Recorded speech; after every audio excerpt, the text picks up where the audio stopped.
welcome to Stage Cigarettes Presents A Ghost in the Magazine. I'm Elle. I'm Steph. I'm Matt. Today we're joined by Matt from Cinema Poison, so welcome, and make sure to check them out when you're done listening to the awesomeness that is episode 24, this episode, covering the 2018 horror action masterpiece, Mandy.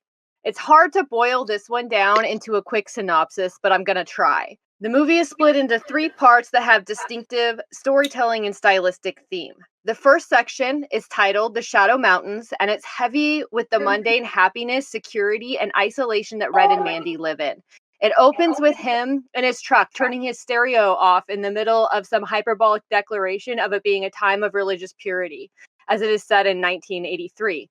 And he goes home to his badass, nerdy, fantasy art sketching, galaxy studying significant other to live a blissful life of shitty B movies and corny couple conversations. But it's not a movie without the conflict, so by the end of the section, the couple's chill life is interrupted by the antagonists of the next section of the film. And we're going to talk first about Shadow Mountains, so... I liked that it was pretty. I thought all the scenes were really pretty. Like a fantasy book. I enjoyed the entire thing. I think Jeremiah Sand, Linus Roach, cast for this character is outside of Cage being cast as Red. I mean, chef's kiss perfection.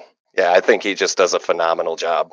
And I like also that this movie takes me back to 1997, like when I had a head full of acid, just snorting rails of blow, just wanting to fucking start my own cult and burn someone alive. I don't have those memories, but that sounds rad. I'm really glad that you didn't burn anybody alive.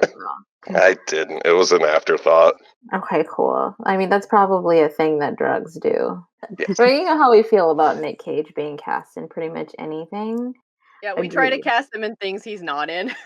Yeah, we do that a lot. Cut to Nick Cage and Ferris Bueller's Day Off. I mean, I wouldn't say no to that. So it's hard for me to tell when these sections end because while I was not on LSD, I was not on this earth while I was watching this movie. The beginning of Children of the New Dawn, which is the next section, is when he's laying in bed and she's asking him if she did anything wrong.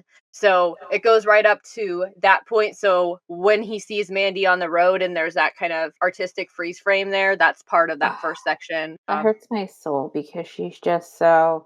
Elle and I were messaging each other while I was watching this movie because I was like the last of this little trio to see it for the first time. Yeah, Mandy reminds me a lot of Elle, and I was sad. I just thought she was so cool. I'm sorry that you placed those two together and this horrible fate befalls her later on.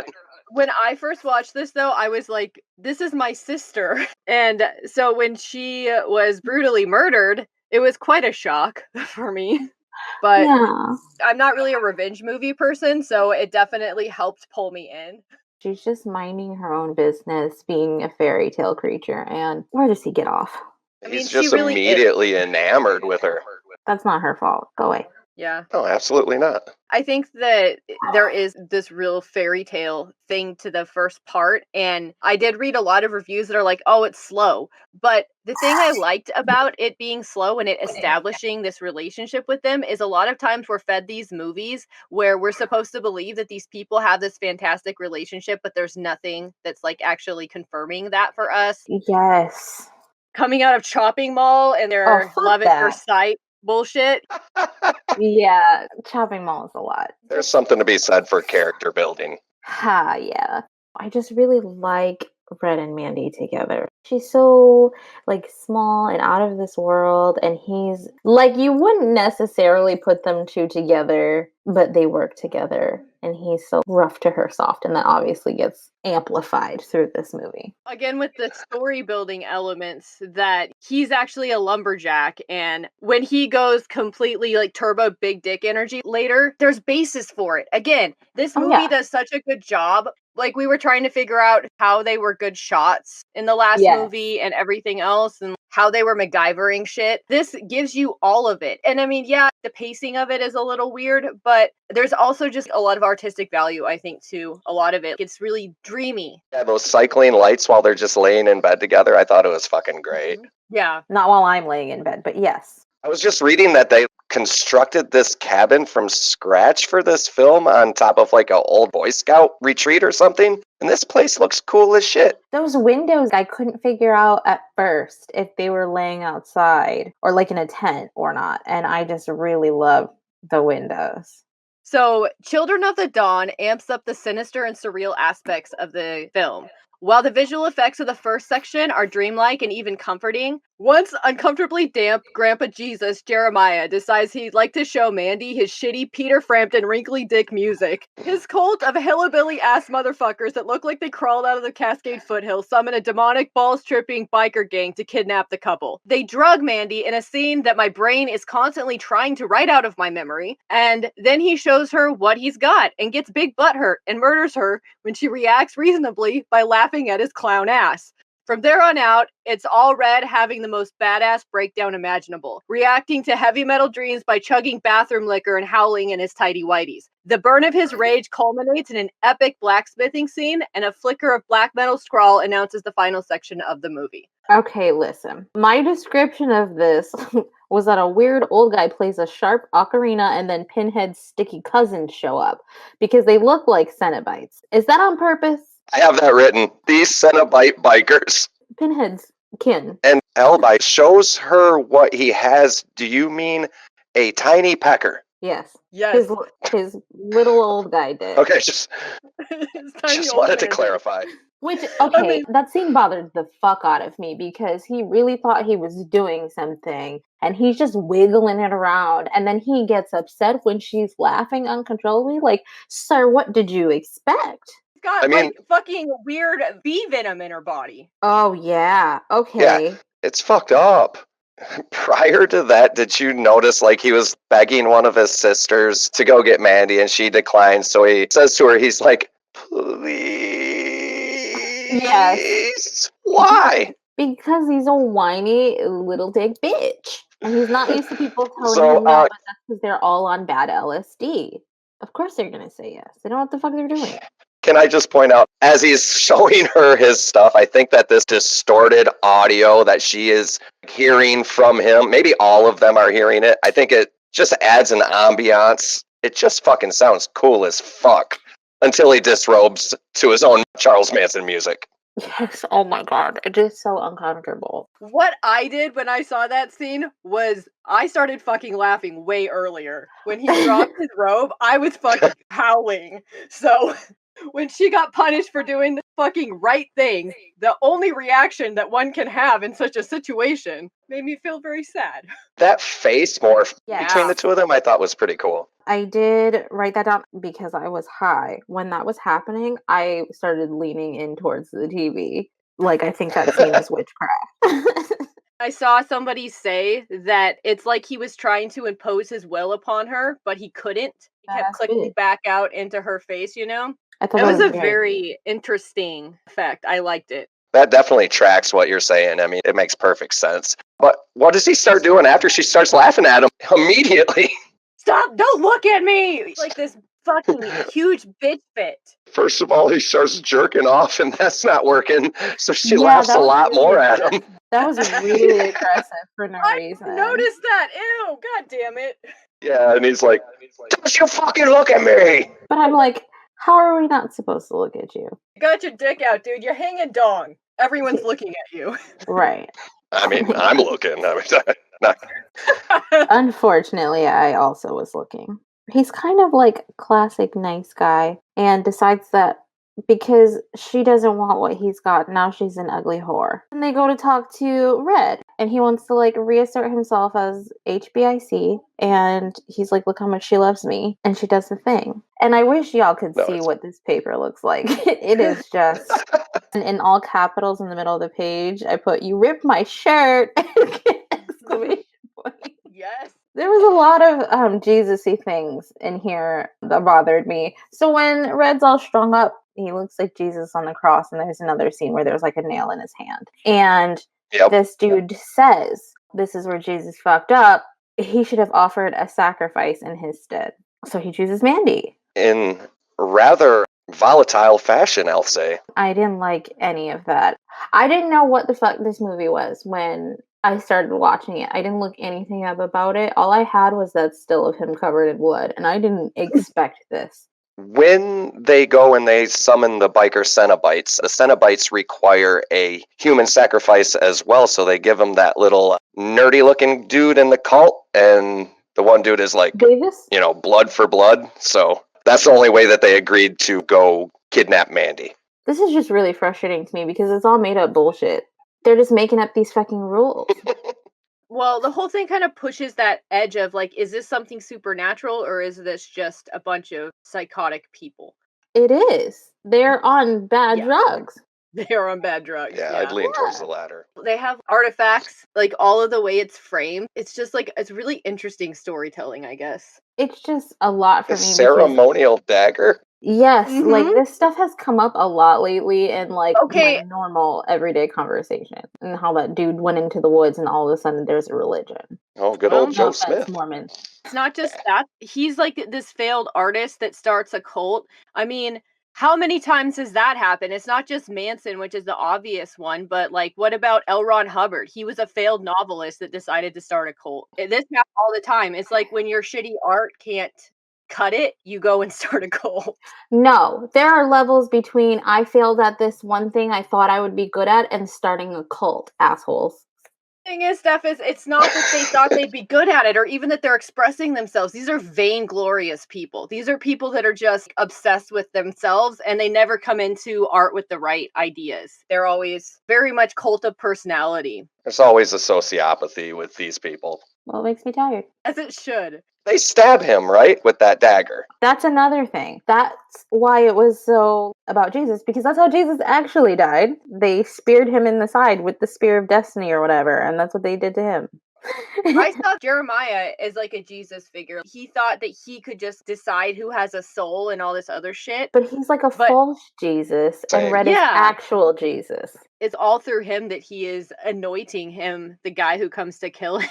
Yeah. Yes. Which is interesting. Another thing is, as a D&D player, didn't he say that the dagger was like tainted or something? Because I was expecting him to have poison damage, I guess, but I think that dagger is a D&D reference, though. What happens next? He goes home, right? And he kind of cages out in the bathroom a little bit. Cages out. I love that. Good description. Accurate. Yep, he does. He comes out in his tiger shirt and his tidy whities. So I'm happy, Al, that you pointed out that this Mandy logo is a total fucking death metal logo. Yeah, all of the logos really fit because the Children of the New Dawn one has like a real 70s feel to it. And then the Shadow Mountains is just more like, I guess, power metal-y or like more fantasy. Power metal-y. Yeah. Former power metal nerd, so. And Frodo is a freaking producer on this movie. I saw it. He probably had a lot to do with it. Yeah, totally. He's a cool guy. Mm-hmm. Okay. The third act, Mandy, is a surreal descent into the utter madness and chaos of Red's revenge. Red fucks with everyone, besting the LSD sludge chugging, schneef snorting demon bikers in top Nick Cage fashion. Then he goes to get directions from a chemist who happens to chill with an excellent tiger called Lizzie. He finds some of the minor acolytes on the road and ends them with very little effort. But the boss battle starts with a chainsaw match with Great Value Pluto from The Hills Have Eyes, 1977, of course, who gets gored by an extra long chainsaw. Once entering their weird-ass Midsummer-esque temple, this bitch tries to fuck him, and he's not into it. He just tosses her severed head in front of him into the final conflict like motherfucking Perseus, and Gaudy Boy sits there and quivers and jumps aside, shilling until the very end. Red could have got his dick sucked twice, but instead he crushes Jeremiah's head like it's a Megadeth video, and that's all a viewer can ask for. Okay, guys. Bitch. This is amazing. I forgot a lot of things. So he fucking tasted that jar of gray shit and spiritually exploded. And then at one point, he lights a cigarette off of a flaming skull and he snorts drugs off of glass. He's so cool. I know he's having a bad time, but wow, like what a way to fuck some shit up. Right. I love it. Did you guys know who this chemist was? He's the guy who started all this shit, isn't he? That might be the case, but I was just referring to the fact that this is Richard Brake, the Night King from Game of Thrones. That is interesting. God, I love Game of Thrones. I didn't love how it ended. But anyways, that's cool. Didn't know that. I don't know who the bald guy was, but it just says Baldy said, "Ow, you're hurting me," and Red said, "Bitch, take that fucking headbutt and a spear to the mouth." That old lady gave me the creeps because of how she was quivering over him and talking about how she was the most sensual lover that Jeremiah has ever had. And I'm like, that's really fucking interesting because he wasn't wiggling his dick in front of you. She said she was prized for her empathy, but this bitch Suck served my another ass. human being up for slaughter. So, best case scenario, Mandy was gonna get raped. So, Right. I mean, she already like- kind of did when they stuck that big old stinger in her neck. Like, Well, that yeah. was not consensual. none of it was. But my whole point is that there's not an empathetic bone in that woman's body. So, No, and also, who gives a fuck, old lady? Like, who cares if you've had sex before? She was, like, rubbing his blood-soaked clothes, like, all of a sudden he was hot shit. She was just trying not to get decapitated, but joke's on you, it happened anyway. You mentioned that she didn't have an empathetic bone in her body, but from the sounds of it, she has had a pathetic bone in her body. Oh my god, he went there. Sorry, poor taste on my behalf.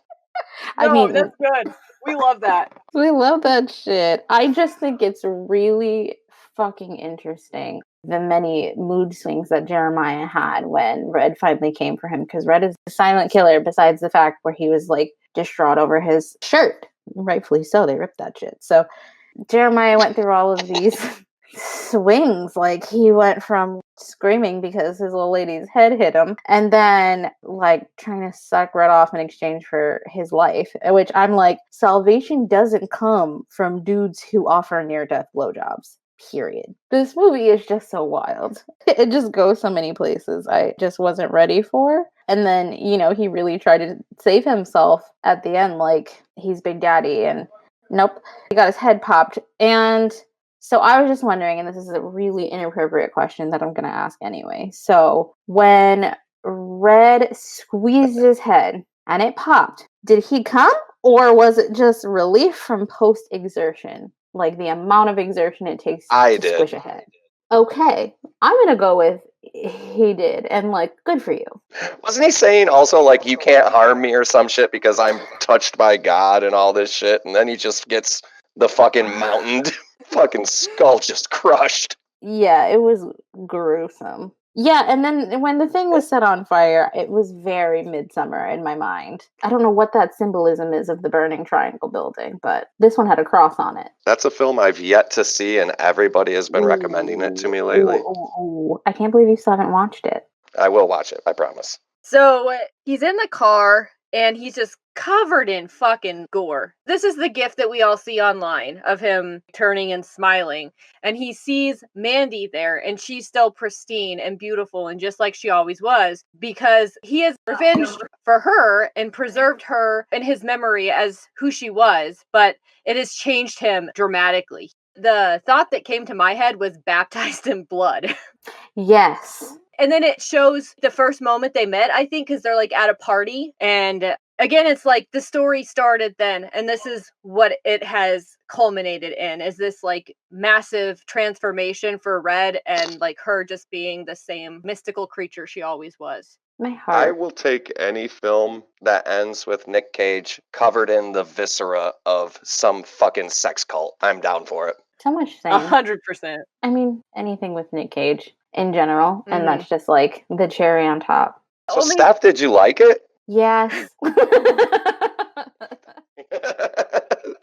Most reticent yes I've ever heard. I mean, I'm definitely going to watch this movie again. I really, really enjoyed how Red the movie was. It was very dreamy. I think it was appropriate that I watched it while I was like stupid baked. I don't know that I would have had as much enjoyment if I was sober, to be honest. It was a lot like that chainsaw shit. I wasn't sure right away what I was seeing. So you already know that both of us love this. I know. Yeah. I just feel like he does these types of roles so well. Anything that requires him to have a crazy face or yell crazy shit, like, he can sell that. Well, and Elle, didn't you say this yesterday that he was made for this role? I don't think that there could have been anyone else in that role. And it was like the role for Nick Cage. Yes, sweet 100%. perfection. Well, guys, thanks for having me on. It was a pleasure talking about this crazy fucking movie with you guys. Thanks for joining us. There was a level of revenge on Jeremiah being kind of sweet because he fashions himself as a godlike figure, and the universe, God, whatever, fucks with people all the time, and it's kind of nice to see it get hunted down like a bitch and get its skull crushed. That's all I'm saying. Well, damn. Symbolically, it I is think that's- satisfying. Succinct. You go, girlfriend. I- She's so good at that. I have nothing to say after that. That was the perfect cherry on top. So, Matt, thank you for joining us. We will be sending some of ours over to Cinema Poison at a later time, and we'll do this all again. Next week's movie is going to be the ladies of A Ghost in the Magazine for The Witch. So we're going to be doing Coven shit. Stay tuned. You can follow the podcast on Twitter at GITM Podcast. You can follow me on Twitter at WitchXPudding. You can follow me at Nocturnical. If you guys just want to fucking listen to three idiots talk about movies, just check out Cinema Poison. That's the only plug I got. And thanks so much for having me on. It's been a pleasure. I know I've said it already, but I'll be tuning in to listen to The Witch next week. Yay, I love it. Okay, bye.